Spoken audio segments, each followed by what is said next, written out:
because this is what happens. Look at me. I'm a catapult now. You think... What am I going to teach you about the... Nothing. Alright. So, yeah, okay, so... Case in point here. Yeah, go ahead and dislike the video. Yeah. Okay, so I'm not going to be making tutorials for each of these. I'm just going to kind of quickly outline what makes the build interesting. That's the whole point of this video. It's interesting elementalist builds. Hey, what's up, you guys? Make sure you like and subscribe. Welcome to my YouTube video. Today we're going to be looking at some different elementalist builds. So, you may have seen my shitty Arc DPS tutorial, and if you haven't, you might want to check that out, or check out someone else's, because mine was kind of half-assed. First one we're going to take a look at is the Staff DPS build, which I have already loaded up here. What's extraordinary about Staff Weaver? Well, for one, Staff Weaver fucking rains meteors from the sky and everything just fucking dies around you. That's pretty cool. The meteors haven't loaded yet. There they go. There they are. That's what they look like. This is death. This is what death looks like. You want to run fire, air, and Weaver. And the reason you do that is because this is the maximum DPS trait line. The main idea behind Staff Weaver is to just rain hell on everything in front of you.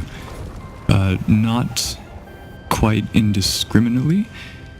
You want to do it in a logical way. You want to do it in a way that is in line with what your commander is doing. Like if your commander is... Let me get my... What button do... No, that's not it. That's not it. That's it. That's the button. Your commander's over here. Say he's pushing... Oh, do I have a second one? Do I have a second one? I have a second one. Okay, we're going to pretend that the enemy's over here. I've already forgotten what the first one is. What's the first one? There it is, yeah. Your commander's pushing this way, and he's moving this way, and he's moving this way. So what you're gonna do is, let's just pretend we're back here, okay? So I'm just gonna turn around, use Burning Retreat, get that meteor in front, and I can Lightning Flash to safety. The commander is moving up there to push. I can Arcane Wave, put down the Lava Font. It's a pretty good opportunity to just cleave through and fucking just destroy everything, and then just use your air attunement, and yeah, you can get some pretty good damage with this build. Again, one of the major drawbacks, actually I'm not sure if I mentioned this, I probably kinda implied it, but is you are squishy. So right now I'm running full Zerk, and that is actually viable. If someone tells you that full Zerk Weaver, Staff Weaver, is not viable in a Zerg, they're full of shit. Depends on how good you are, and that's not an ego trip. That's just a fact. You can get away with it if you're very cautious, if you're very careful.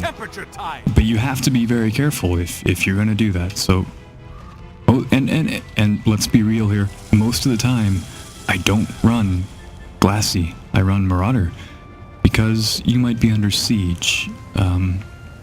You know, there's a bunch of different things you want to keep in mind when you're choosing whether you want to have a high health pool or a low health pool.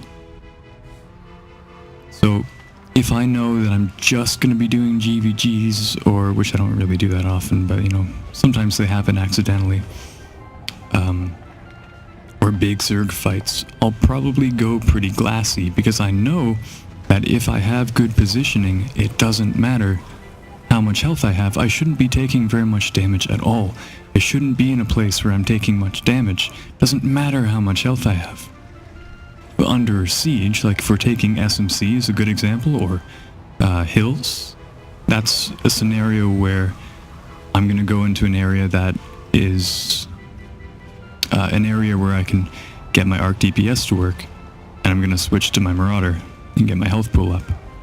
Hold on, I almost forgot. Let's quickly go over Core Ellie. So the Core Elementalist build is very similar. You get one more passive, the Stun Break, and it'll block 3 attacks. You make up for the damage you lose by getting rid of Weaver with this trait. If you have 5 boons on you, that's already 10%. 10 boons would be 20%. Anyway, but for the minor trait, you probably want to go with Renewing Stamina for vigor uptime, which is pretty useful. It's an extra dodge every so often. You have your targets ahead of you. Where's my button? Where's my button? Where's my... Okay. Got a button. I got buttons everywhere. Let's just turn around. Okay. You got your targets out here. What you're going to do is you're just going to spam Fireball. You know, this is a really brain-dead build, but it's effective. Your Fireball does a lot of damage and it hits 3 targets. And you're going to cast your, you know, just do Weaver things. I think you can figure this part out. But what you might want to do is when you're kind of in a lull in the battle, like there's nothing really going on, not too much happening, you're kind of looking at each other, staring each other down, you're out of range of your Fireball, you might want to switch into water. Kind of auto attack when you're you know, keep your allies healed around you. You don't have any healing power, obviously, but why not? You know, just let's just be efficient. Might as well. Drop down your heals. Put down some like ice spike or something. That's a good damage skill. Quickly switch into earth. Drop this. Hit your reflect. Drop down a static. Maybe even want to hit your skill 2 or maybe even your skill 3 and pop right back into fire. So basically TLDR. You spam Fireball, cast your meteors, use all these skills. You use Armor of Earth for stability. It's very good stability, you get 10 stacks. And when you're in your off time, switch to any different attunement, and you want to chain these 3 skills. I just did a skill click, you didn't see that. And then go right back into fire. Effective, right? Decent. Okay, moving on. So, the next build I want to look at is... Let's take a look at the Fresh Air. The Fresh Air Ellie. This build's called Fresh Air. It's called Fresh Air because you use the Fresh Air trait. Shocker. Now this build has a couple strengths. Mainly the fact that you're very mobile. That super speed application up the asshole. All the super speed every time you attune to air. Also got a lot of swifties, and you're also faster when you're in air. So you got your passive, this is very useful. You got your vigor application here, and by the way, I like to run the endurance sigil, energy sigil, but you don't really need it. You could run the sigil of strength instead because you got so much vigor. That I find that it's kind of a waste. I would rather have the might. At least recently, but let me just say that this is probably a good general option. I also run the Sigil of Cleansing because this build doesn't have that much Condi Cleanse, and this is going to proc every time you change your attunement every 9 seconds. Your stats are Marauder. You want to use your Rock Barrier for some extra toughness. Then, you want to proc your Fire Shield for some might. Put down your Fire 4. You want to air.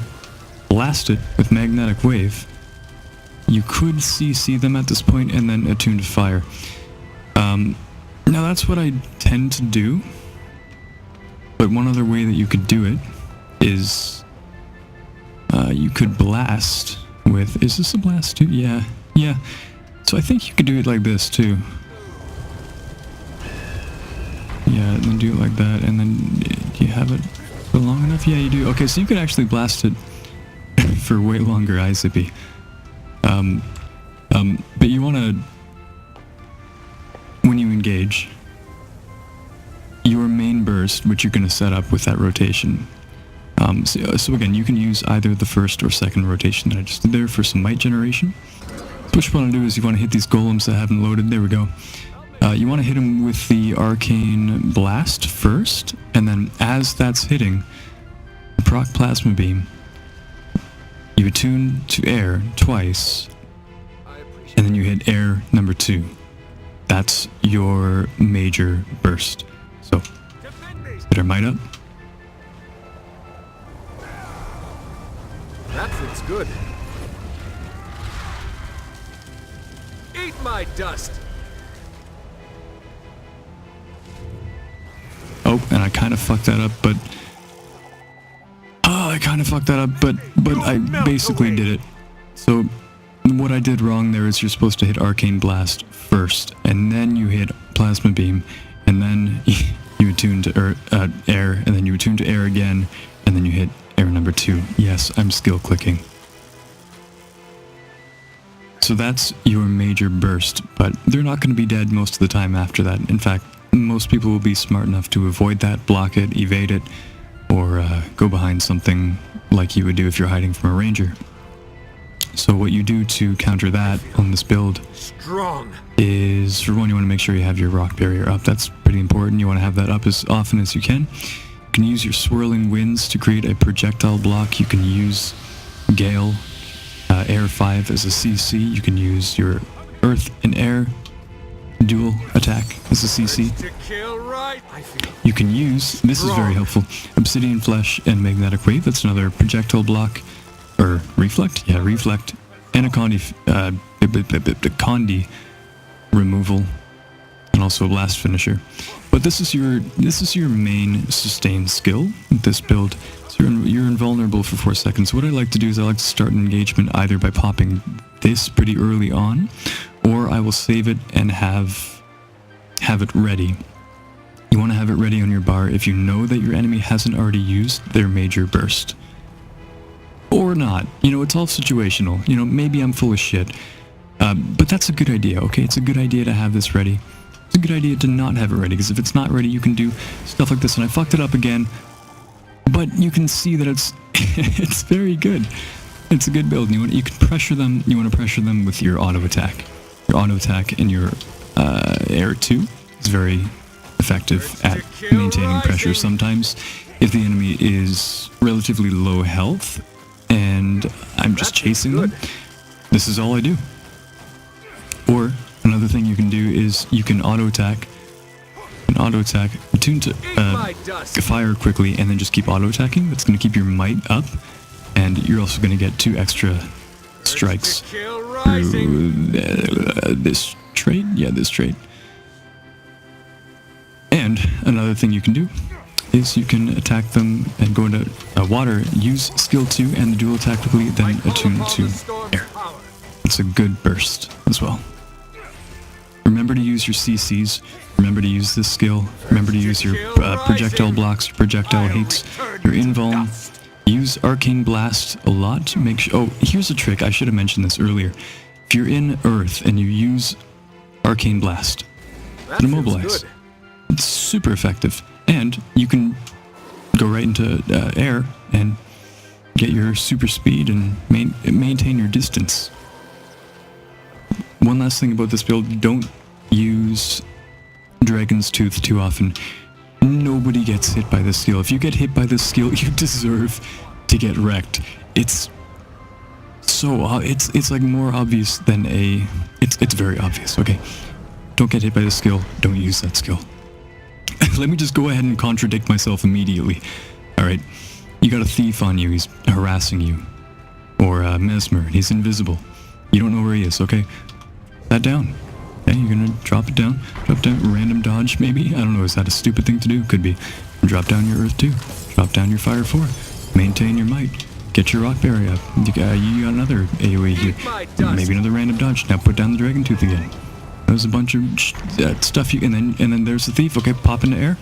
Use your, use all your shit. Kill him. Get him. Sick him. Demons. Rip his soul out. I don't know. I forget the quote. Okay, you get the idea. What that mouth do? Let's take a look at the Condi Scepter focus. This is a weird build. This is a weird one I've been messing around with. So it's focused around getting this signet to hit, getting some good hits with Arcane Blast, and spamming the shit out of Flame Strike, your fire auto attack. You're going to be in full fire often on this build. But before I get too far into it, let me just tell you what the build actually is. So I'm running durability runes, but I used to be running Balthasar runes. I got a lot of runes, I know. This is a good rune for this build, but I find it lacks in sustain, because one problem I have with this build is it's kind of a one-trick pony. You know, people say Fresh Air is a one-trick pony. No, this build is a one-trick pony, okay? It's basically like a Condi Scourge, but for an Elementalist. I'm actually even using Trailblazers. So you got good Condi output, you got good toughness, you don't have much healing power. I wish I had less healing power, actually. I don't need that. But yeah, so it's a mix of Trailblazers mostly, and some ignore this power, precision, ferocity. I don't need that's just because I'm lazy. I have a sigil of smoldering to increase the burning duration. I run this with a special food. It's the bowl of fire meat chili for more burning duration. I have it up to 57%, and I have it that high because you run fire. You run the burning precision trait for the burning duration increase. You run smothering auras for some Condi cleanse, and you have really good might generation with this trait. And I like to run Woven Stride for swiftness effectiveness, because you will find that you're very slow on this build. But once you've got swiftness, you can move around pretty easily. I've actually got some decent concentration as well with the durability runes. That's why I like to run them. So the main idea behind this Condi Scepter focus build is you want to burn them with your skills. So what you want to do is you want to hit them with the Signet of Fire as much as possible, and you want to hit them with your Arcane Blast for some additional burn. If you pop Weave Self, you'll get some additional Condi damage. You could also run this trait for more condition damage and condition duration, but again, I like to run this for the swiftness because you're very slow. You could also run Traveler runes. I have tried that, and it's pretty good. It works. Yeah, it's pretty good and it works. I don't currently prefer it. I currently prefer durability. That might change. Anyway, and you want to focus on burning them with your auto attack with fire. That's going to generate might good as you do it. I'm also getting vigor every time I critically hit, which is not that often. I don't have a lot of crit chance, but I still run this because you will crit them every now and then, especially with your fire auto attack, because when you see I have 23% chance to critically hit, well, that's more like 46 because I'm hitting him twice every auto attack. And that, obviously, as you can see, is burning for quite a bit.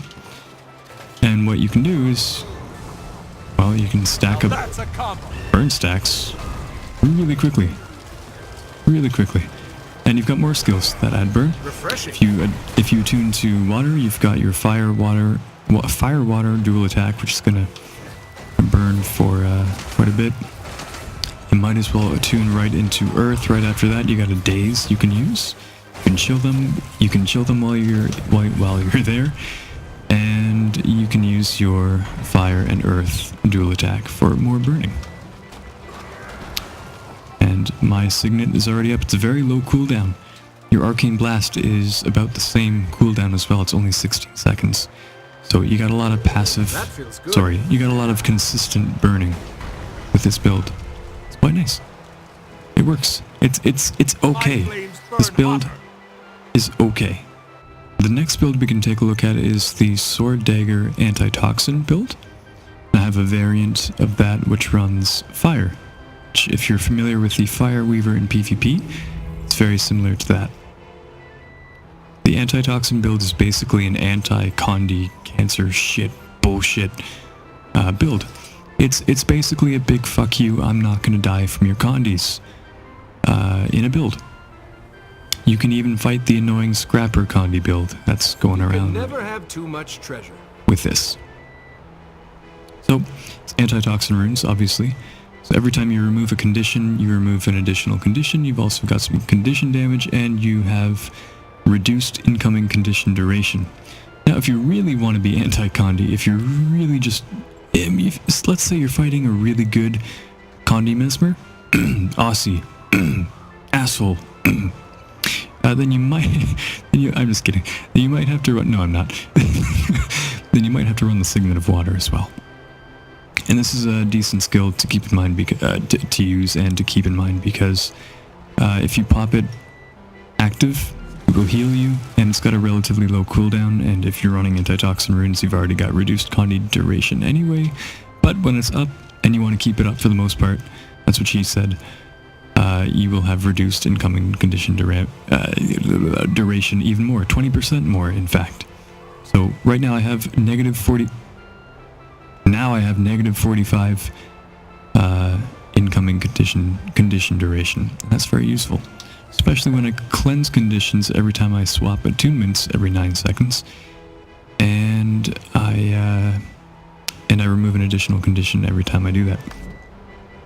I also remove a condition every time I attune to water because I get regeneration through Arcane. Which one is it? This one? Yeah.